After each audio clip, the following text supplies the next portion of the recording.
ಖಾನಾವಳಿ ಆರೋಗ್ಯಪೂರ್ಣ ಅಡುಗೆ ಕಾರ್ಯಕ್ರಮಕ್ಕೆ ತಮಗೆಲ್ಲರಿಗೂ ಪ್ರೀತಿಯ ಸ್ವಾಗತ. ನಮ್ಮ ಇವತ್ತಿನ ಖಾನಾವಳಿ ಕಾರ್ಯಕ್ರಮಕ್ಕೆ ಶ್ರೀಮತಿ ಪ್ರೇಮ ಅವರು ಬಂದಿದ್ದಾರೆ. ಅವರನ್ನ ನಮ್ಮ ಖಾನಾವಳಿಗೆ ಸ್ವಾಗತಿಸೋಣ. ಅಮ್ಮ, ನಮ್ಮ ಖಾನಾವಳಿ ಕಾರ್ಯಕ್ರಮಕ್ಕೆ ನಿಮಗೆ ಸ್ವಾಗತ. ಶರಣು ಶರಣಾರ್ಥಿ. ಶರಣೆ ಸತ್ಯಶ್ರೀ ಅವರಿಗೆ ಶರಣು ಶರಣಾರ್ಥಿಗಳು. ಅಮ್ಮ, ಇವತ್ತು ಖಾನಾವಳಿಗೆ ಬಂದಿದ್ದೀರಾ, ತುಂಬಾ ಸಂತೋಷ. ಏನು ಅಡುಗೆ ಮಾಡ್ತಾ ಇದ್ದೀರಾ? ನಾನಿವತ್ತು ಖರ್ಜೂರದ ಹೋಳಿಗೆ ಹಾಗೂ ಮೋದಕ ಮಾಡ್ತಾ ಇದ್ದೀನಿ. ಖರ್ಜೂರದ ಹೋಳಿಗೆ ಮತ್ತೆ ಮೋದಕ. ಫಸ್ಟ್ ಖರ್ಜೂರದ ಹೋಳಿಗೆ ಮಾಡೋದಾ? ಹೌದು. ಖರ್ಜೂರ ನೋಡ್ದೆ ಇಲ್ಲಿ, ಅದಕ್ಕೆ ಕೇಳ್ತಾ ಇದ್ದೀನಿ. ಹೌದು, ಖರ್ಜೂರ. ಸರಿ, ಹಾಗಾದ್ರೆ ಏನೆಲ್ಲ ಸಾಮಗ್ರಿಗಳು ಬೇಕು ಅದಕ್ಕೆ? ಖರ್ಜೂರ, ಸ್ವಲ್ಪ ಏಲಕ್ಕಿ ಪುಡಿ, ಚಿರೋಟಿ ರವೆ, ಮೈದಾ ಹಿಟ್ಟು. ಓಕೆ, ಇಷ್ಟೇ ಇದ್ರೆ ಖರ್ಜೂರದ ಹೋಳಿಗೆ ರೆಡಿ ಆಗುತ್ತೆ. ಅಮ್ಮ, ಎಲ್ಲಿಂದ ಬಂದಿದ್ದೀರಾ ನೀವು? ಯಾವ ಊರಿಂದ? ನಮ್ದು ಹಾವೇರಿ ಮೂಲತಃ. ನಾವಿಲ್ಲಿ ಬೆಂಗಳೂರಲ್ಲಿದ್ದೀವಿ ಇವಾಗ. ಹಾವೇರಿಯವರಾ? ಓಕೆ. ಬೆಂಗಳೂರಿಗೆ ಬಂದು ಎಷ್ಟು ವರ್ಷ ಆಯ್ತು? ನಮ್ಮ ಮಗ ಒಂದು 12 ವರ್ಷ ಆಯ್ತು. ನಾನೀಗ 6-7 ವರ್ಷದಿಂದ ಇಲ್ಲೇ ಇದ್ದೀರಾ? ಓಕೆ, ಹಾಗಾದ್ರೆ ಶುರು ಮಾಡೋಣ ಅಲ್ಲ. ಫಸ್ಟ್ ಏನ್ ಬೇಕಮ್ಮ ನಿಮ್ಗೆ? ಬೌಲು ಖರ್ಜೂರ, ಅದಕ್ಕೆ ಏಲಕ್ಕಿ ಪುಡಿ ಎಲ್ಲ ಹಾಕ್ಲಿಕ್ಕೆ ಒಂದು ಖರ್ಜೂರದ್ದು ಹೂರ್ಣ ಮಾಡಿಕೊಂಡು ರೆಡಿ ತಂದಿದ್ದೀನಿ. ಓಕೆ, ಅಂದ್ರೆ ನೀವ್ ಹೇಳೋದು ಇದಿವಾಗ ಖರ್ಜೂರ ಅದನ್ನೇನ್ ಬೇಯಿಸಿಲ್ಲ? ಏನಿಲ್ಲ, ಖರ್ಜೂರ ಇಟ್ಕೊಂಡಿದ್ದೀರಾ. ಆಮೇಲೆ ಇದನ್ನೇನಮ್ಮ ಇದು? ಅದು ಖರ್ಜೂರ ಮಿಕ್ಸಿ ಮಾಡಿದ್ದು ಹೂರ್ಣ. ಓಕೆ, ಇದನ್ನೇ ತೆಗೆದು ಮಿಕ್ಸಿಗೆ ಹಾಕಿ ನುಣ್ಣಗೆ ಮಿಕ್ಸಿ ಮಾಡ್ಕೊಂಡಿದ್ದೀರಾ. ಅದಕ್ಕೆ ಏನಾದ್ರೂ ಹಾಕಿದ್ದೀರಾ? ಏನು ಹಾಕಿಲ್ಲ, ಏಲಕ್ಕಿ ಪುಡಿ ಮಾತ್ರ ಹಾಕಬೇಕು. ಅದು ಸಿಹಿ ಜಾಸ್ತಿ ಇರುತ್ತೆ, ಏನು ಹಾಕಬಾರ್ದು ಅದಕ್ಕೆ. ಹೌದಾ? ಸಕ್ಕರೆ ಬೇರೆ ಏನು ಬೇಡ. ಸೊ ಅದನ್ನ ನೀವು ಮಿಕ್ಸಿಗೆ ಹಾಕೊಂಡು ಬಂದ್ಬಿಟ್ಟಿದ್ದೀರಾ ಇಲ್ಲಿ, ಸಮಯ ಉಳಿಲಿ ಅಂದ್ಬಿಟ್ಟು ಅಲ್ವಾ? ಹೌದು. ಸರಿ, ಇದಿವಾಗ ಮಿಕ್ಸಿಗೆ ಹಾಕೊಂಡಿದ್ದೀರಾ. ಇದಕ್ಕೆ ನೀವು ಸ್ವಲ್ಪ ಏಲಕ್ಕಿ ಪುಡಿ. ಹೌದಾ? ಎಷ್ಟು ಹಾಕೊಳ್ಳಿ ಅಮ್ಮ. ಸೊ ಹಾವೇರಿ ಕಡೆದ ಇದು? ಹೌದ್ರಿ, ಹಾವೇರಿ ಕಡೆ. ಹೋಳಿಗೆ ಎಲ್ಲ ತುಂಬಾ ಮಾಡ್ತೀರಾ? ನಮ್ಮ ತಂದೆಯವರಿಗೆ ತುಂಬಾ ಇಷ್ಟ ಇತ್ತು ಇದು, ನಾವು ಮಾಡ್ತಿದ್ವಿ. ಹೌದಾ? Okay okay. ಅಲ್ಲಿ ಹೋಳಿಗೆಗಳೆಲ್ಲ ತುಂಬಾ ಮಾಡ್ತಾರೆ ಅಲ್ವಾ? ಅದು ರವೆ ಹೋಳಿಗೆ, ಸಜ್ಜಕದ ಹೋಳಿಗೆ ಅಂತಾರೆ ಆ ಕಡೆ. ಆಮೇಲೆ ಇದು ಹೂರ್ಣದ ಹೋಳಿಗೆ, ಸಕ್ಕರೆ ಹೋಳಿಗೆ ಅಂತ ಮಾಡ್ತೀವಿ ನಾವು. ಸಕ್ಕರೆ ಬೀಸಿ ತುಪ್ಪ ಹಾಲು ಎಲ್ಲ ಹಾಕಿಬಿಟ್ಟು ಸಕ್ಕರೆ ಹೋಳಿಗೆ ಮಾಡ್ತೀವಿ. ಹೋಳಿಗೆಗೆ ಬಾರಿ ಫೇಮಸ್. ಹೌದೌದು. ನೀವು ಎಲ್ಲ ಹೋಳಿಗೆನೂ ಮನೆಯಲ್ಲ ಮಾಡ್ತೀರಾ? ಎಲ್ಲ ಏನೋ ಸ್ವೀಟ್ ಮಾಡದಿದ್ರು ಮನೆಯಲ್ಲೇ, ಹೊರಗಿಂದ ಏನು ತರದೇ ಇಲ್ಲ. ಆರೋಗ್ಯಕ್ಕೆ ತುಂಬಾ ಒಳ್ಳೆಯದು. ಈಗ ಅದು ಹ್ಞೂ, ಚಿರೋಟಿ ರವೆ ಮೈದಾ ಹಿಟ್ಟು ಕಲಿಸ್ಕೊಂತೀನಿ. ಹೌದಾ? ಇದಿವಾಗ ಹೂರ್ಣ ರೆಡಿ ಆಗ್ಬಿಡ್ತಲ್ವಾ? ಅಷ್ಟೇ ಅಷ್ಟೇ, ತುಂಬಾ ಸಿಂಪಲ್ ಆಗಿ. ಏನು ಬೇಯಿಸೋದು ಏನು ಇಲ್ಲ. ಸರಿ, ಹಾಗಾದ್ರೆ ಬೇಗ ಮುಗಿದ್ಬಿಡುತ್ತೆ. ಹೌದಾ? ಹೂರ್ಣ ಆಯ್ತು, ಈಗ ಕಣಕ ಮಾಡ್ಕೊಳ್ಳೋದ? ಹೌದು, ಕಣಕ. ಇದು ಹಿಟ್ಟು ಏನ್ ಹಿಟ್ಟು? 1 ಸ್ಪೂನ್ ಕೊಡಿ. ಮೈದಾ ಹಿಟ್ಟು. ಮೈದಾ ಅಲ್ವಾ? ಮೈದಾ ಮತ್ತೆ ಯಾವ ರವೆ ತಗೊಂಡಿದ್ದೀರಮ್ಮ? ಚಿರೋಟಿ ಅಲ್ವಾ? ಈಗ ಮೋದಕಕ್ಕೂ ಹೋಳಿಗೆಗೆ ಎರಡಕ್ಕೂ ಕಲಿಸ್ಬಿಡ್ತೀನಿ. ಈಗ ಹೋಳಿಗೆಗೆ ಮಾಡ್ಕೊಳ್ಳೋಣ, ಮೋದಕಕ್ಕೆ ಮತ್ತೆ ಮಾಡೋಣ. ಆಯ್ತು. ಫಸ್ಟ್ ಇವಾಗ ಹೋಳಿಗೆ ಮಾಡಿ ತೋರ್ಸೋಣ, ಮೋದಕ ಮತ್ತೆ ತೋರಿಸಿದ್ರಾಯ್ತು. ಇದಿವಾಗ ಮೈದಾ ಎಷ್ಟು ಹಾಕೊಂಡ್ರಿ ಅಮ್ಮ? ಎಷ್ಟು? 1 ಕಪ್ಪಿನಷ್ಟಿದೆ ಮೈದಾ. ಓಕೆ, ಒಂದು ಅರ್ಧ ಕಪ್ ಚಿರೋಟಿ ರವೆ. ಓಕೆ. ಸ್ವಲ್ಪ ಎಣ್ಣೆ. ಇದಿವಾಗ ಒಂದು ಕಪ್ಪಿಗೆ ಅರ್ಧ ಕಪ್ ಚಿರೋಟಿ, ಅದು ಪ್ರಮಾಣ ಅಲ್ಲ? ಮತ್ತೇನಮ್ಮ? ಸ್ವಲ್ಪ ಎಣ್ಣೆ ಹಾಕ್ಬೇಕು. ಹೌದಾ?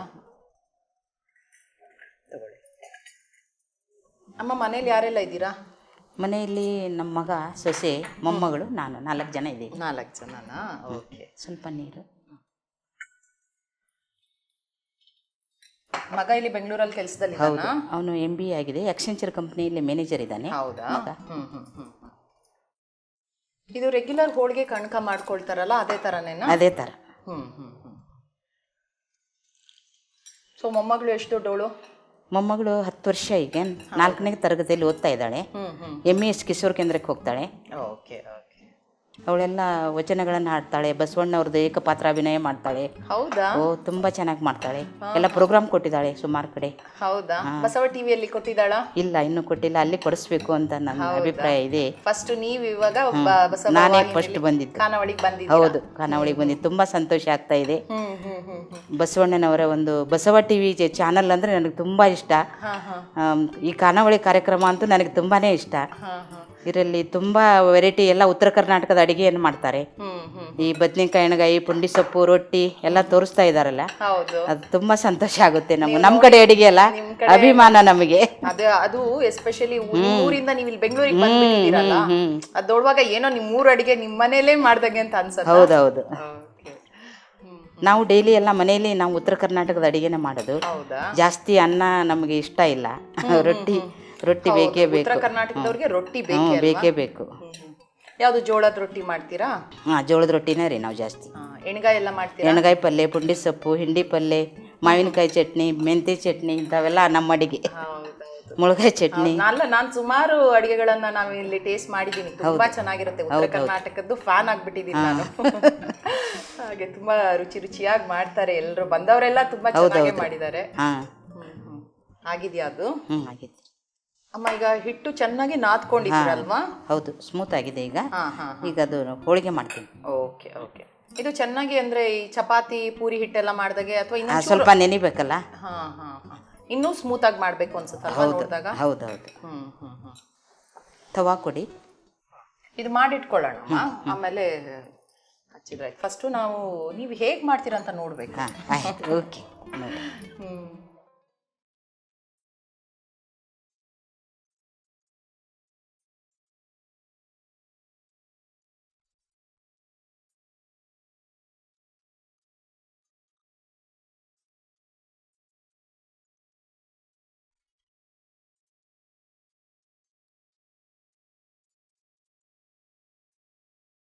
ಮೊಮ್ಮಗಳಿಗೆಲ್ಲ ವಚನ ಗೊತ್ತು ಅಂತ ಹೇಳಿದ್ರಲ್ಲ, ಏನ್ ನೀವೇ ಕಲ್ಸ್ಕೊಟ್ಟಿರೋದಾ? ನಾನು ಕಲಿಸ್ತೀನಿ, ಅವ್ರ ಅಮ್ಮ ಕಲಿಸ್ತಾಳೆ. ಮೊದಲೆಲ್ಲ ಸಣ್ಣವಳಿದ್ದಾಗಿಂದಾನೆ ನಾನು, ಅವಳು 1.5 ವರ್ಷದಾಗಿಂದಾನೆ ತಂದೆ ನೀನು ಹೇಳ್ತಾ ಇದ್ಲು ಮೊಮ್ಮಗಳು.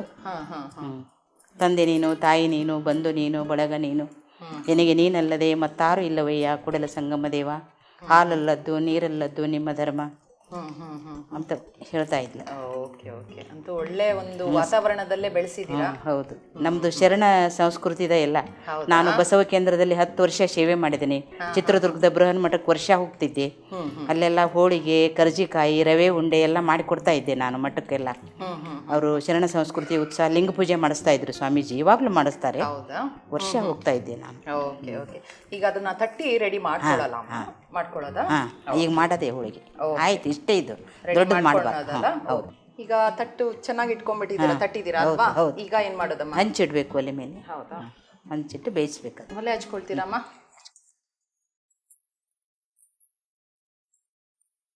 ಇದು ಸ್ವಲ್ಪ ದಪ್ಪನೇ ಇರ್ಬೇಕಾ? ಸ್ವಲ್ಪ ದಪ್ಪ ಇದ್ರೇನೆ ಚೆನ್ನಾಗಿ. ಅಂದ್ರೆ ಒಳಗೆ ಸ್ಟಫಿಂಗ್ ಇರುತ್ತಲ್ಲ? ಹೌದು. ಸ್ವಲ್ಪ ತುಂಬಾ ತೆಳು ಆದ್ರೆ ಚೆನ್ನಾಗಿರಲ್ಲ. ಖರ್ಜೂರ ಅಂದ್ರೆ ಅದು ಮೆತ್ತಗೆ ಸಾಫ್ಟ್ ಆಗಿರುತ್ತಲ್ಲ, ಅದಕ್ಕೆ ಮಿದುವಾಗಿ ಬರುತ್ತೆ. ಸೊ ನನ್ಗೆ ಇನ್ನೊಂದು ಅನ್ಸುತ್ತಮ್ಮ, ಈ ಖರ್ಜೂರ ತುಂಬಾ ಆರೋಗ್ಯಕ್ಕೆ ಒಳ್ಳೇದು ಅಲ್ವಾ? ಅದರಲ್ಲಿ ಏನದು ತುಂಬಾ ನ್ಯೂಟ್ರಿಷಿಯಸ್ ವ್ಯಾಲ್ಯೂ ಇದೆ ಅಂತ ಹೇಳ್ತಾರೆ, ಫೈಬರ್ ಇದೆ ಅಂತ. ವಯಸ್ಸಾದವರಿಗೆ, ಮಕ್ಕಳಿಗೆ, ಎಲ್ಲರಿಗೆ, ದೊಡ್ಡವರಿಗೆ, ನಿಮ್ಮಂತವರಿಗೆ ಎಲ್ಲರಿಗೆ ಆರೋಗ್ಯಕ್ಕೆ ತುಂಬಾ ಒಳ್ಳೇದು ಖರ್ಜೂರ. ಆರೋಗ್ಯಕ್ಕೆ ಒಳ್ಳೇದು. ಅದರಲ್ಲಿ ಇನ್ನೊಂದು ಇತ್ತೀಚಿನ ಡಾಕ್ಟರ್ಸ್ ಹೇಳಿದ್ದು ಆಂಟಿ ಆಕ್ಸಿಡೆಂಟ್ಸ್ ಇರುತ್ತೆ ಅಂತ ಹೇಳ್ತಾರೆ. ಏನಂದ್ರೆ ರೋಗ ನಿರೋಧಕ ಶಕ್ತಿ. ಹೌದು ಅಲ್ವಾ? ಕೆಲವೊಂದು ನಮ್ಗೆ ರೋಗ ಬರೋದನ್ನ ಅದು ತಡೆಗಟ್ಟುತ್ತೆ. ಹೌದು. ಸೊ ಆಂಟಿ ಆಕ್ಸಿಡೆಂಟ್ ಇರೋದ್ರಿಂದ ತುಂಬಾ ಒಳ್ಳೇದು, ಎಲ್ಲರೂ ಸೇವನೆ ಮಾಡಬೇಕು. ಸೊ ಈ ತರ ಹೋಳಿಗೆ ಎಲ್ಲ ಮಾಡಿಕೊಟ್ರೆ ಚೆನ್ನಾಗಿ ರುಚಿಯಾಗಿ ತಿನ್ಬೋದು ಅಂತ. ಹೌದು. ಅದಕ್ಕೆ ಬೇರೆ ಏನಾದ್ರು ತುಪ್ಪ, ಏನಾದ್ರು ಎಣ್ಣೆ ಹಾಕೋಬೇಕಾ? ಇದು ತಿನ್ನ ಮುಂದೆ ತುಪ್ಪ ಹಾಕೋಬೇಕು. ಹೌದಾ? ಮತ್ತೆ ಅಲ್ಲಿ ಮಾಡುವಾಗ ಎಣ್ಣೆನಾ? ಮಾಡುವಾಗ ಎಣ್ಣೆ. ಇದು ಸಾಧಾರಣ ಬೇರೆ ಹೋಳಿಗೆಗಿಂತ ಸ್ವಲ್ಪ ಬೇಗನೆ ಆಗುತ್ತಲ್ವಮ್ಮ? ಹೌದು, ಬೇಗ ರೆಡಿ ಮಾಡಿ ಇಟ್ಕೊಂಡ್ರೆ ಬೇಗನೆ ಒಂದು 5 ನಿಮಿಷದಲ್ಲಿ ಮಾಡ್ಕೊಂಡು ಬಿಡ್ಬೋದು. ಯಾರಾದ್ರೂ ಗೆಸ್ಟ್ ಬಂದಾಗನು ಹೂರಣ ರೆಡಿ ಇದ್ರೆ 5 ನಿಮಿಷದಲ್ಲಿ ಅವ್ರಿಗೆ ಹೋಳಿಗೆ ತುಪ್ಪ ಕೊಟ್ಬಿಡ್ಬೋದು. ನೀವು ಮನೆಯಲ್ಲೆಲ್ಲ ಹೋಳಿಗೆಗಳೆಲ್ಲ ಅಂದ್ರೆ ಯಾರೋ ಗೆಸ್ಟ್ ಬಂದ್ರೆಲ್ಲ ಮಾಡ್ತೀರಾ? ಎಲ್ಲ ಹೋಳಿಗೆನೂ ಮಾಡ್ತೀವ್ರಿ.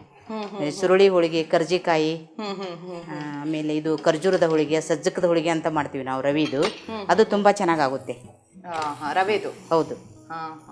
ಸೊ ನಿಮ್ ಮನೆಗೆ ಬಂದ್ರೆ ಒಳ್ಳೆ ಹೋಳಿಗೆಗಳು, ಡಿಫ್ರೆಂಟ್ ವೆರೈಟೀಸ್ ಆಫ್ ಹೋಳಿಗೆ ಸಿಗುತ್ತೆ. ಬನ್ನಿ ಒಂದ್ಸಲ ನಮ್ಮ ಮನೆಗೆ. ಖಂಡಿತವಾಗ್ಲೂ. ನಾನು ಅವಾಗ್ಲೇ ಹೇಳದ್ನಲ್ಲ, ಉತ್ತರ ಕರ್ನಾಟಕದ್ದು ಏನದು ಊಟಗಳದ್ದು ಅಂದ್ರೆ ನಾನು ಫ್ಯಾನ್ ಆಗ್ಬಿಟ್ಟಿದ್ದೇನೆ. ತುಂಬಾ ರುಚಿಯಾಗಿ ಮಾಡ್ತಾರೆ ಎಲ್ಲರೂ ಅಡಿಗೆ. ಜಾಸ್ತಿ ಬೇಯಬೇಕಾ ಅಥವಾ ಹೇಗೆ? ಮೀಡಿಯಮ್ ಆಗಿ. ಈಗ ಆಗ್ಲಿ ಹಾಕ್ಬಿಡ್ತಿದ್ದು ಹೋಳಿಗೆ. ರೆಡಿ ಆಯ್ತು. ಬಿಸಿ ಬಿಸಿ ಖರ್ಜೂರದ ಹೋಳಿಗೆ ರೆಡಿ ಆಗ್ಬಿಟ್ಟಿದೆ ಅಲ್ವಾ? ಆಫ್ ಮಾಡ್ಕೊಳ್ತೀರಮ್ಮ? ಈಗ ಖರ್ಜೂರದ ಹೋಳಿಗೆ ರೆಡಿ ಮಾಡಿ ಇಟ್ಬಿಟ್ಟಿದ್ದೀರಾ. ಇನ್ನೇನ್ ಮಾಡ್ತೀರಮ್ಮ? ಮೋದಕ ಮಾಡ್ತೀನಿ. ಮೋದಕ ಅಂತ ಹೇಳಿದ್ರಲ್ವಾ? ಓಕೆ. ಮೋದಕಗೆ ಏನೆಲ್ಲ ಬೇಕು ಮಾಡೋದಕ್ಕೆ? ಬೆಲ್ಲ, ಎಳ್ಳು, ಸ್ವಲ್ಪ ಹುರಿಗಡಲೆ ಹಿಟ್ಟು, ಏಲಕ್ಕಿ ಪುಡಿ, ಒಣಕೊಬ್ಬರಿ, ಮೈದಾ ಹಿಟ್ಟು. ಇದು ಕಲಸಿದ್ದು ಚಿರೋಟಿ ರವೆ, ಮೈದಾ ಹಾಕಿ ಕಲಸಿದ ಹಿಟ್ಟು. ಅಂದ್ರೆ ಆಲ್ರೆಡಿ ನೀವಾಗ ಹೋಳಿಗೆಗೆ ಕಲಸಿದ್ರಲ್ಲ, ಅದೇ ಕಣಕ ಅಲ್ವಾ? ಇದು ಕಣಕನೇ ಇದಕ್ಕೆ ಯೂಸ್ ಮಾಡೋದಾ? ಹೌದು. ಸೇಮ್ ಕಾಂಬಿನೇಷನ್ ಅಲ್ವಾ? ಓಕೆ. ಈಗ ಏನ್ ಬೇಕು ಇವಾಗ? ಮೋದಕ ಶುರು ಮಾಡೋಣ. ಅದು ಮಿಕ್ಸಿ ಮಾಡ್ಬೇಕ್ರಿ, ಕಡಲೆ ಹಿಟ್ಟು, ಬೆಲ್ಲ. ಹೌದಾ. ಬೆಲ್ಲ ಮತ್ತೆ ಕಡಲೆ ಹಿಟ್ಟು. ಬೆಲ್ಲಕ್ಕೆ ಎಷ್ಟು ತಗೋಬೇಕು? ಇದಾಗ ಒಂದು ಬೌಲ್ ತಗೊಂಡಿದ್ದೀರಾ ಹುರ್ಗಡ್ಲೆ ಹಿಟ್ಟಲ್ವಾ? ಸ್ವಲ್ಪ, ಅದು ಏನು ಪೂರ್ತಿ ಹಾಕಲ್ಲ, ಸ್ವಲ್ಪ ಎಷ್ಟು ಬೇಕು ಅಷ್ಟು ಹಾಕೋದು. ಹೌದಾ. ಹುರ್ಗಡ್ಲೆ ಹಿಟ್ಟಲ್ವಾ ಇದು? ಅರ್ಧ ಬಟ್ಲು ಕಡಲೆ ಹಿಟ್ಟು, ಒಂದು ಸ್ವಲ್ಪ ಬೆಲ್ಲ, ಅದಕ್ಕೆ ರುಚಿಗೆ ತಕ್ಕಷ್ಟು. ಇದು ಕಡಲೆ ಹಿಟ್ಟ ಹುರ್ಗಡ್ಲೆ ಹಿಟ್ಟಮ್ಮ? ಹುರಿಗಡಲೆ ಹಿಟ್ಟು. ಹುರಿಗಡ್ಲೆ ಅಲ್ವಾ? ಎಳ್ಳು ಕೊಡಿ, ಅದು ಮಿಕ್ಸಿಗೆ ಹಾಕ್ತೀರಾ? ಟೇಸ್ಟ್ ಬರುತ್ತೆ, ಅಂದರೆ ರುಚಿಯಾಗಿರುತ್ತೆ. ಸ್ವಲ್ಪ ಒಣ ಕೊಬ್ಬರಿ ಕೊಡಿ, ಚಮಚ. ಇದು ಮೋದಕ ಎಲ್ಲ ಮಾಡ್ತಾ ಇರ್ತೀರಾ ಮನೇಲಿ? ಮಕ್ಕಳಿಗೆ ಇಷ್ಟ ಅಲ್ರಿ, ಮಾಡಿ. ಸ್ವಲ್ಪ ಏಲಕ್ಕಿ ಪುಡಿ ಕೊಡಿ, ಇದರಲ್ಲೇ ಹಾಕ್ಬಿಡ್ತೀವಿ. ಅಂದ್ರೆ ಏನೆಲ್ಲ ಸಾಮಗ್ರಿಗಳಿದೆಯೋ ಎಲ್ಲ ಒಂದ್ಸತಿ ಹಾಕ್ಬಿಡೋದು? ಎಲ್ಲ ಹಾಕ್ಬಿಡೋದ್ರಿ, ಹಾಕಿ ಮಿಕ್ಸಿ ಮಾಡಿ ಅದನ್ನ ಅದ್ರೊಳಗೆ ತುಂಬಿ ಕಣಕದಲ್ಲಿ ತುಂಬಿಬಿಟ್ಟು ಮಾಡೋದು. ಓ, ಇದು ಇವಾಗ ಹೂರ್ಣ ಮಾಡ್ಕೊಳ್ಳೋದು ಅದಕ್ಕೆನಾ? ಪುಡಿ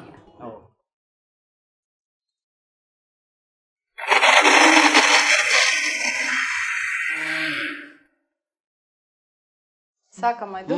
ಸಾಕು. ಚೆನ್ನಾಗಿ ಕರೆಕ್ಟ್ ಆಗಿದೆಯಾ? ಹಾಂ, ಕರೆಕ್ಟ್ ಆಗಿದೆ. ಓಕೆ, ಇನ್ನೇನು ಬೇಕು? ಈಗ ಅದು ಕಣಕದೊಳಗೆ ತುಂಬಬೇಕ್ರಿ ಅದನ್ನ. ಹೌದಾ? ಇದನ್ನ ಒಂದು ಹಾಕ್ರಿ, ಬೌಲಲ್ಲಿ ಹಾಕ್ಬೇಕು. ಹಾಕ್ಬಿಡೋದಾ? ಇದಿವಾಗ ಕಣಕ, ಅದೇ ಕಣಕ. ನೀವು ಇದಕ್ಕೆ ಏನದು ಮೈದಾ ಮತ್ತೆ ಚಿರೋಟಿ ರವೆ, ಅದೇ ಕಣಕನ ಯೂಸ್ ಮಾಡ್ಬೋದು. ಒಂದ್ಸತಿ ರೆಡಿ ಮಾಡ್ಕೊಂಡ್ರೆ 2 ತಿಂಡಿ ಮಾಡ್ಬೋದು. ಹೌದು. ಹಾಗಾದ್ರೆ ಇನ್ನೇನ್ ಮಾಡ್ಕೊಳ್ತೀರಾ ಈಗ? ಮೋದಕ ಮಾಡೋದಾ? ಈಗ ಮೋದಕ ಮಾಡೋದು. ಏನ್ ಬೇಕು ಇವಾಗ ನಿಮ್ಗೆ? ಲತ್ತುಡಿ ಬೇಕು ಸ್ವಲ್ಪ. ಓಕೆ. ಇದು ಮತ್ತೆ ಯಾವ್ದ್ರಲ್ಲಿ ತಟ್ಕೋತೀರಾ ಇದನ್ನ? ಪ್ಲಾಸ್ಟಿಕ್ ಕವರ್ ಕೊಡಿ. ಪ್ಲಾಸ್ಟಿಕ್. ಸರಿ. ಸೊ ಇದನ್ನ ಲಟ್ಸ್ಕೊಳ್ಳೋದಕ್ಕೆ ಲಟ್ಟಣಿಗೆ ಇದೆ. ಸೊ 2 ಸ್ವೀಟ್ ಮಾಡಿದ್ದೀರಾ? ಮನೇಲಿ ಎಲ್ರಿಗೂ ಸ್ವೀಟ್ಸೇ ಇಷ್ಟನಾ? ಇಲ್ಲ, ಖಾರನೂ ಬೇಕು, ಸ್ವೀಟ್ ಇಷ್ಟ ಅಂತಲ್ಲ, 2 ಬೇಕು. ಹೌದಾ? ಖಾರ ತಿಂಡಿಗಳು ಮಾಡ್ತೀರಾ? ಎಲ್ಲ ಮಾಡ್ತೀವಿ, ಖಾರದ ತಿಂಡಿ, ಚಕ್ಲಿ, ಕೋಡುಬಳೆ, ನಿಪ್ಪಟ್ಟು, ಆ ಥರ ಎಲ್ಲ ಮಾಡ್ತೀವಿ. Okay okay. ಇದು ಹೌದು. ಹೂರ್ಣನ ಸ್ವಲ್ಪ ಡ್ರೈ ಪೌಡರ್ ತರನೇ ಮಾಡ್ಕೊಂಡಿದ್ದೀರಲ್ಲ? ಹೌದು. ಓಕೆ. ಹಿಂಗೇನೆ ಮಾಡ್ಕೊಳ್ಳೋದಾ? ಓಕೆ. ಸೊ ಈ ತರ ಒಂದು ಅದ್ರೊಳಗೆ ತುಂಬಿಸ್ಕೊಂಡು ಈ ತರ ಶೇಪಲ್ಲೇ ಮಾಡಿ. ಓಕೆ ಓಕೆ, ತಗೊಳ್ಳಿ. ಎಣ್ಣೆ ಹಾಕೊಳ್ಬೇಕಾಗತ್ತಲ್ವಾ? ಈಗ ಆಲ್ರೆಡಿ ಎಣ್ಣೆ ಇರೋದ್ರಿಂದ ನೀವು ಹಾಕ್ಲಿಲ್ಲ, ಇಲ್ಲಾದ್ರೆ ಅಂಟುತ್ತೆ ಅಲ್ವಾ? ಸೊ ಬೇರೆ ಈ ತರ ಹೂರ್ಣ ಬೇರೆ ಬೇರೆ ಏನಾದ್ರು ಟ್ರೈ ಮಾಡಿದ್ದೀರಾ ಮನೇಲಿ? ಈ ತರ ಹೂರ್ಣದ ಕರಿಗಡುಬು ಅಂತ ಮಾಡ್ತೀವಿ. ಈ ತರ ಅದ್ರೊಳಗೆ ಏನ್ ಹಾಕ್ತೀರಾ ಹೂರ್ಣಕ್ಕೆ? ಬೆಲ್ಲ, ಬೇಳೆ, ಏಲಕ್ಕಿ ಪುಡಿ. ಬೇಳೆ ಬಂದ ನಂತರ ಬೆಲ್ಲ ಹಾಕ್ಬಿಟ್ಟು ಕುದಿಸಿ ಅದು ಮಿಕ್ಸರ್ ಮಾಡ್ಕೊಂಡು ಹೂರ್ಣನ ಹೋಳಿಗೆ ಮಾಡೋದೇ ಕರ್ಜಿಕಾಯಿ, ಇದನ್ನ ಕರಿಗಡುಬು ಮಾಡೋದು. ಸ್ವಲ್ಪ ಬೇರೆ ಬೇರೆ ಇರುತ್ತೆ, ಮತ್ತೆ ಒಂಚೂರು ವೇರಿಯೇಷನ್ಸ್ ಮಾಡ್ಕೊಂಡು ಅದರಲ್ಲಿ ಬೇರೆ ಬೇರೆ ತಿಂಡಿ ಮಾಡ್ಕೊಂಡ್ಬಿಡೋದು. ಹೌದು. ಓಕೆ. ಒಂದ್ಸತಿ ಇದನ್ನ ರೆಡಿ ಮಾಡ್ಕೊಂಡ್ರೆ ಇನ್ನು ಎಣ್ಣೆಗೆ ಹಾಕಿ ಕಾಯಿಸೋದೊಂದೇ ಬಾಕಿ ಅಲ್ವಾ ಅಮ್ಮ? ಅಷ್ಟೇ. ಓಕೆ. ಈಗ ಮೋದಕ ಎಲ್ಲ ರೆಡಿ ಮಾಡಿ ಇಟ್ಟಿದ್ದೀರಾ, ಕರಿಯೋದೊಂದೇ ಬಾಕಿ ಅಲ್ವಾ? ಸ್ಟವ್ ಹಚ್ಕೊಳ್ತೀನಿ, ಎಣ್ಣೆ ಕಾಯ್ಲಿ. ಸರಿ. ಎಣ್ಣೆ ಕಾದ್ಬಿಟ್ರೆ ಕರಿಬಹುದು. ಓಕೆ. ಸ್ವಲ್ಪ ಹೊತ್ತು ಬೇಕಲ್ವಾ? ವೇಟ್ ಮಾಡೋಣಲ್ಲ ಅಮ್ಮ. ನಾವಾಗ ಮಾತಾಡ್ತಾ ಇದ್ವಿ, ನೀವು ವಚನ ಎಲ್ಲ ಹೇಳ್ತೀರಾ, ನಿಮ್ಮ ಮೊಮ್ಮಗಳಿಗೆ ಸಹ ವಚನ ಗೊತ್ತು ಅಂತೆಲ್ಲ ಹೇಳ್ತಾ ಇದ್ರಿ. ಸೊ ಹಾಗಾದ್ರೆ ನನ್ಗೆ ಅನ್ಸುತ್ತೆ ಆಗ್ಲೇ ಒಂದ್ ಸಣ್ಣ ವಚನ ಕೂಡ ಹೇಳ್ಬಿಟ್ಟಿದ್ದೀರಾ ನೀವು. ಮನೇಲೆಲ್ಲ ಅಡ್ಗೆ ಮಾಡುವಾಗೆಲ್ಲ ನಾನು ಒಂದು 25 ವಚನ ನಾನು ಲಿಂಗ ಪೂಜೆ ಮಾಡ್ಕೊಳ್ಳೋ ಮುಂದಾನೆ ಹೇಳ್ತೀನಿ. ಹೌದಾ? ಪ್ರತಿದಿನ ಹೇಳ್ತೀನಿ 25 ವಚನ? ಹೌದೌದು. ಬಹಳ ಸಂತೋಷಮ್ಮ. ಈಗ ನಮ್ಗೋಸ್ಕರ ಒಂದು ವಚನ ಹೇಳ್ತೀರಾ? ಆಯ್ತು. ಚಿಲಿಮಿಲಿ ಎಂದೋದುವ ಗಿಳಿಗಳಿರ ನೀವು ಕಾಣಿರೆ, ನೀವು ಕಾಣಿರೆ, ಸ್ವರವೆತ್ತಿ ಪಾಡುವ ಕೋಗಿಲೆಗಳಿರ ನೀವು ಕಾಣಿರೆ, ನೀವು ಕಾಣಿರೆ, ಎರಗಿ ಬಂದಾಡುವ ದುಂಬಿಗಳಿರ ನೀವು ಕಾಣಿರೆ, ನೀವು ಕಾಣಿರೆ, ಗಿರಿಗಂವರದೊಳಗಾಡುವ ನವಿಲುಗಳಿರ ನೀವು ಕಾಣಿರೆ, ನೀವು ಕಾಣಿರೆ, ಕೊಳದ ತಡಿಯೊಳಾಡುವ ಹಂಸಗಳಿರ ನೀವು ಕಾಣಿರೆ, ನೀವು ಕಾಣಿರೆ, ಚೆನ್ನ ಮಲ್ಲಿಕಾರ್ಜುನ ಎಲ್ಲಿದ್ದೀಯನೆಂದು ನೀವು ಹೇಳಿರೆ, ನೀವು ಹೇಳಿರೆ, ಶರಣು ಶರಣಾರ್ಥಿಗಳು. ತುಂಬ ಚೆನ್ನಾಗಿ ಹೇಳಿದ್ರಮ್ಮ. ತುಂಬ ಏನದು ಅರ್ಥ ಮಾಡ್ಕೊಳಕ್ಕೆ ಏನದು ಅರ್ಥ ಎಷ್ಟೋ ಜನ ಗೊತ್ತಾಗ್ಲಿಕ್ಕಿಲ್ಲ. ಸ್ವಲ್ಪ ಅದನ್ನ ಹೇಳ್ತೀರಾ ಅದ್ರ ಅರ್ಥ? ಚಿಲಿಮಿಲಿ ಎಂದು ಓದುವ ಗಿಳಿಗಳಿರ ಅಂದ್ರೆ ಪಕ್ಷಿಗಳೇನಿರ್ತಾವಲ್ಲ ಕಾಡಲ್ಲಿ, ಮಹಾದೇವಿ ಅಕ್ಕ ಶ್ರೀಶೈಲಕ್ಕೆ ಹೋಗುವ ದಾರಿಯಲ್ಲಿ ಪಶು ಪಕ್ಷಿಗಳನ್ನ ಕೇಳ್ತಾಳೆ ಅಕ್ಕ, ಏನು ಪಕ್ಷಿ ವೃಂದವೇ ನೀವೇನಾದರೂ ಆ ಚನ್ನಮಲ್ಲಿಕಾರ್ಜುನನನ್ನು ಕಂಡಿದ್ದೀರಾ? ಸ್ವರವೆತ್ತಿ ಪಾಡುವ ಕೋಗಿಲೆಗಳೇ ನೀವೇನಾದರೂ ಆ ಚನ್ನಮಲ್ಲಿಕಾರ್ಜುನನನ್ನು ಕಂಡಿದ್ದೀರಾ? ಗಿರಿಗಂವರದೊಳಗೆ ಆಡುವಂತಹ ನವಿಲುಗಳೇ ನೀವೇನಾದರೂ ಕಂಡಿದ್ದೀರಾ? ಕೊಳದ ತಡಿಯೊಳಾಡುವಂತಹ ಹಂಸಗಳಿರ ನೀವೇನಾದರೂ ಚನ್ನಮಲ್ಲಿಕಾರ್ಜುನನನ್ನು ಕಂಡಿದ್ದೀರಾ? ನೀವು ಹೇಳ್ರಿ, ನಾನು ಚನ್ನಮಲ್ಲಿಕಾರ್ಜುನನ ಅವಸರದ ಒಲೆಯನ್ನು ಒಯ್ತಾ ಇದ್ದೀನಿ, ನಾನು ಚನ್ನಮಲ್ಲಿಕಾರ್ಜುನ ದರ್ಶನವನ್ನು ಪಡಿಬೇಕು ಅಂತ ಕಾತುರಳಾಗಿ ಅಕ್ಕ ಮಹಾದೇವಿ ಈ ಒಂದು ವಚನವನ್ನು ಆ ಚನ್ನಮಲ್ಲಿಕಾರ್ಜುನನ್ನು ಕಾಣಬೇಕು ಎನ್ನುವಂತಹ ಆ ಭ್ರಾಂತಿ ಏನೇಲಿ ಇರುತ್ತಲ್ಲ ಅವಳಲ್ಲಿ, ಆ ಚನ್ನಮಲ್ಲಿಕಾರ್ಜುನ ಕಾಣುವ ಒಂದು ತವಕದಲ್ಲಿ ಈ ಒಂದು ವಚನವನ್ನು ಹೇಳ್ತಾಳೆ ಮಹಾದೇವಿ. ಅಕ್ಕ ಮಹಾದೇವಿ ಮಹಾಶರಣೆ. ಮಹಾಶಿವಶರಣೆ ಮೊದಲನೇ ವಚನಕಾರರಲ್ಲಿ ಮೊದಲನೇ ಕವಿಯಿತ್ರಿ, ವಚನ ಕವಿಯಿತ್ರಿ. ಆಗಿನ ಕಾಲದಲ್ಲೇ ಒಂದು ಹೆಣ್ಣಾಗಿ ಎಲ್ಲಾ ಒಂದು ತ್ಯಾಗ ಮಾಡಿ ಒಂದು ಮಹಾ ಸಾಧಕಳು ಅಂತಾನೆ ಹೇಳ್ಬೋದು. ಪ್ರಥಮ ವಚನಕಾರ್ತಿ. ಹೌದು ಹೌದು. ಅನುಭವ ಮಂಟಪದಲ್ಲಿ ಮಹಾದೇವಿ ಅಕ್ಕ ಆಗಿದ್ಯಮ್ಮ. ಇನ್ನೊಂದು ಸ್ವಲ್ಪ ಓಕೆ ಓಕೆ. ನೀವು ಬಹಳ ಏನದು ವಚನ ನೀವು ಹೇಳಿದಾಗ ಕಂಠಪಾಠ ಅನ್ನೋದು ನನ್ಗೆ ಅನ್ನಿಸ್ತು ನಿಮ್ದು ಎಕ್ಸ್ಪ್ರೆಸ್ ತರಾನೇ ಕಂಠಪಾಠ ಮಾಡ್ಬಿಟ್ಟಿದ್ದೀರಾ ಅಂತ ಅಲ್ವಾ? ಹಾಗೆ ಅದನ್ನ ಸಂಗೀತ ರೂಪದಲ್ಲೂ ಹೇಳ್ತೀನಿ. ಹೌದಾ? ಸ್ವಲ್ಪ ಎಣ್ಣೆ ಕಾಯೋವರೆಗೆ ಒಂದು ಚಿಕ್ಕ ವಚನ ಹೇಳ್ತೀರಾ ಸಂಗೀತ ರೂಪದಲ್ಲಿ? ಹೇಳಿ. ಅಷ್ಟವಿಧಾರ್ಚನೆ ಷೋಡಶೋಪಚಾರವ ಮಾಡುವುದು, ಅಷ್ಟವಿಧಾರ್ಚನೆ ಷೋಡಶೋಪಚಾರವ ಮಾಡುವುದು, ಮಾಡಿದ ಪೂಜೆಯ ನೋಡುವುದಯ್ಯ, ಮಾಡಿದ ಪೂಜೆಯ ನೋಡುವುದಯ್ಯ, ಶಿವತತ್ವಗೀತವ ಪಾಡುವುದು, ಶಿವತತ್ವಗೀತವ ಪಾಡುವುದು, ಶಿವನ ಮುಂದೆ ನಲಿದಾಡುವುದಯ್ಯ, ಶಿವನ ಮುಂದೆ ನಲಿದಾಡುವುದಯ್ಯ, ಭಕ್ತಿ ಸಂಭಾಷಣೆಯ ಮಾಡುವುದು, ಭಕ್ತಿ ಸಂಭಾಷಣೆಯ ಮಾಡುವುದು, ನಮ್ಮ ಕೂಡಲ ಸಂಗನ ಕೂಡುವುದಯ್ಯ, ನಮ್ಮ ಕೂಡಲ ಸಂಗನ ಕೂಡುವುದಯ್ಯ. ತುಂಬ ಸುಮಧುರವಾಗಿ ಹೇಳಿದ್ರಿ. ಈಗ ಹಾಕ್ಬೋದಾ ಮೋದಕನ? ಕರಿಬೋದಾ? ಕರಿಬೋದು. ಎಣ್ಣೆ ಕಾದಿದೆ.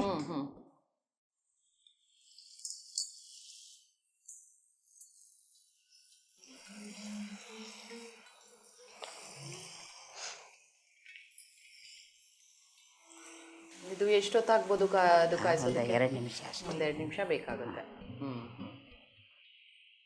ಸ್ವಲ್ಪ ಗೋಲ್ಡನ್ ಬ್ರೌನ್ ಆಗಬೇಕಾ? ಸ್ವಲ್ಪ ಕೆಂಪಾದ್ರೆ ಸಾಕು. ಕೆಂಪಾದ್ರೆ ಸಾಕಾಗುತ್ತೆ. ಬ್ರೌನ್ ಕಲರ್ ಬಂದರೆ ಹಗುರ ಆಗುತ್ತಲ್ಲ ತಿನ್ನಲಿಕ್ಕೆ, ಚೆನ್ನಾಗಿ ಬೇಯುತ್ತೆ. ಬಂದ್ಬಿಟ್ರೆ ಮಕ್ಕಳಿಗೆ ತಿನ್ನಲಿಕ್ಕೆ ತುಂಬ ರುಚಿ ರುಚಿಯಾಗಿರುತ್ತೆ. ಇದು ಕೆಲವರು ಸ್ವೀಟ್ ಇಷ್ಟಪಡ್ತಾರೆ, ಇದು ಕೆಲವರು ಖಾರ ಇಷ್ಟಪಡ್ತಾರೆ. ಇದೇ ಥರ ಒಳಗೆ ಇದು ಹುರುಗಡ್ಲೆ ಇಷ್ಟು ಹಿಟ್ಟು, ಖಾರದ ಪುಡಿ, ಜೀರಿಗೆ, ಓಂಕಾಳು, ಕೊತ್ತಂಬರಿ ಸೊಪ್ಪು, ಕರಿಬೇವು ಎಲ್ಲ ಮಿಕ್ಸಿ ಮಾಡಿಬಿಟ್ಟು ಇದರಲ್ಲಿ ತುಂಬಿ ಈ ಥರ ಮೋದಕ ಮಾಡಿ ಕರಿಬೋದು. ಓಹೋ, ಅದು ಖಾರದ ಮೋದಕ.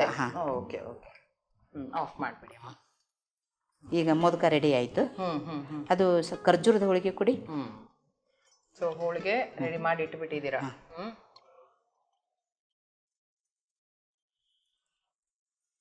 ಖರ್ಜೂರದ ಹೋಳಿಗೆ ಮೋದಕ ರೆಡಿ. 1 ನಿಮಿಷ ಇಡಿ ಅಮ್ಮ.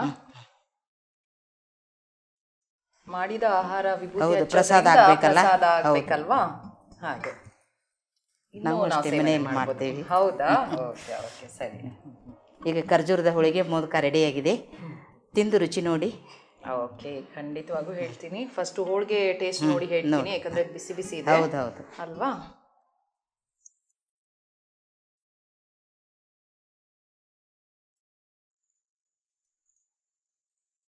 ಬಹಳ ಚಲೋ ಐತ್ರಿ. ಹೌದ್ರಿ? ತುಂಬಾ ರುಚಿಯಾಗಿದೆ. ಏನಂದ್ರೆ ಅದಕ್ಕೇನು ಮತ್ತೆ ನಾವು ಬೆಲ್ಲನೂ ಹಾಕಿಲ್ಲ, ಸಕ್ಕರೆನೂ ಹಾಕಿಲ್ಲ. ಖರ್ಜೂರನಿಂದನೇ ಎಷ್ಟು ಒಂದು ಸಿಹಿ ಇರುತ್ತಲ್ಲ, ಬಹಳ ಸಿಹಿ ಇರುತ್ತೆ. ಅದು ಬಹಳ ಸಿಹಿ ಇದೆ. ಇದಕ್ಕೆ ಬೇರೆ ಏನು ಬೇಡ, ತುಪ್ಪ ಬೇರೆ ಅನ್ಕೊಂಡೆ. ಏನು ತುಪ್ಪನ ಹಾಕೊಂಡ್ರೆ ಇನ್ನೂ ಚೆನ್ನಾಗಿರ್ತೈತಿ. ಆದ್ರೆ ಹಿಂಗೇನೆ ಅದ್ರದ್ದು ಪರಿಮಳ ಜಾಸ್ತಿ ಸಾಮಾನು ಬೇಡ್ರಿ ಅದಕ್ಕೆ. ಖರ್ಜೂರ, ಸಿಂಪಲ್ ಆಗಿ ಮೈದಾ ಚೆನ್ನಾಗಿ ಮಾಡಿದೀರಾ. ಅದೊಂದು ಅಷ್ಟೇ ಸಿಂಪಲ್ ಆಗಿ ಮಾಡಿದೀರಾ. ಇನ್ನು ಮೋದಕ ಹೇಳ್ತೀನಿ ಹೇಗಿದೆ ಅಂತ.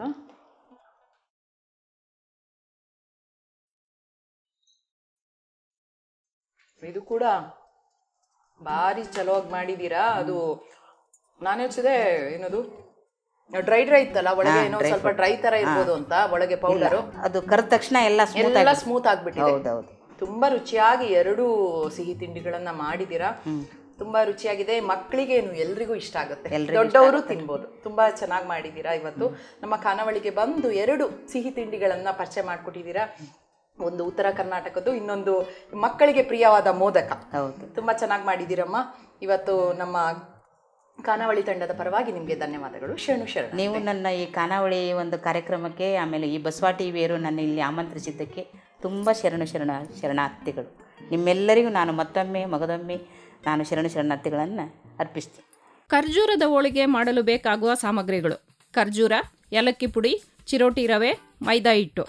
ಖರ್ಜೂರದ ಹೋಳಿಗೆ ಮಾಡುವ ವಿಧಾನ: ಮೊದಲು ಖರ್ಜೂರ ಮತ್ತು ಏಲಕ್ಕಿ ಪುಡಿಯನ್ನು ಮಿಕ್ಸಿಯಲ್ಲಿ ರುಬ್ಬಿಕೊಳ್ಳಬೇಕು.